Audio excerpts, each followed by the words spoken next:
জুনে বন্ধু দেশ চীন বা ভারত সফরে যেতে পারেন প্রধানমন্ত্রী তারেক রহমান, এমনটি জানিয়েছেন পররাষ্ট্রমন্ত্রী ডক্টর খলিলুর রহমান। মঙ্গলবার সকালে পররাষ্ট্র মন্ত্রণালয়ে সফররত মার্কিন assistant trade representative for South and Central Asia Brendan লিঞ্চের নেতৃত্বে প্রতিনিধি দল সাক্ষাৎ করেন পররাষ্ট্রমন্ত্রী ডক্টর খলিলুর রহমানের সাথে। বৈঠকে দুদেশের পারস্পরিক বন্ধুত্বপূর্ণ সম্পর্ক জোরদার সহ নানা বিষয় নিয়ে আলোচনা করা হয়।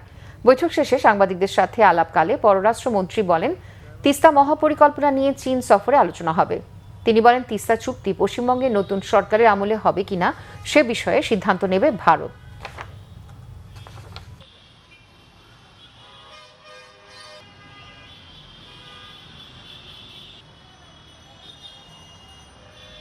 পশ্চিমবঙ্গে এখনও সরকার প্রতিষ্ঠিত হয়নি এবং তারা কি ভাবছেন, কি করবেন সেটা তারা যদি না জানান, তাদের মাইন্ড রিড করার কাজ আমার না।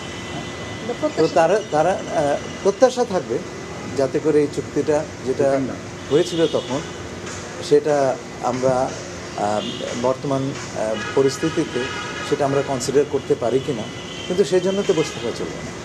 আমাদের কাজ আমাদের করতে হবে। এইটা নিয়ে আলোচনা হওয়া খুব ভালো এবং মুক্ত আলোচনা হওয়াই উচিত যে কোনো চুক্তি নিয়ে। আর আপনি যেটা বললেন বাংলাদেশ 131, আমরা না, আমরা 131টাতে শ্যাল বলেছে না, আমরা তো একে এই চুক্তি করিনি, বিশ্বের অন্যান্য দেশগুলো করেছে। ইন্দোনেশিয়া 231টাতে এইরকম শ্যাল বলেছে। সুতরাং বাংলাদেশের চুক্তিটি যখন পাঠ করবেন তখন ইন্দোনেশিয়া, ভিয়েতনাম, কম্বোডিয়া, অন্যান্য যারা চুক্তি করেছে তাদেরটা পাশে নিয়ে পাঠ করলে পরে আপনি জিনিসটা ভালো করবেন।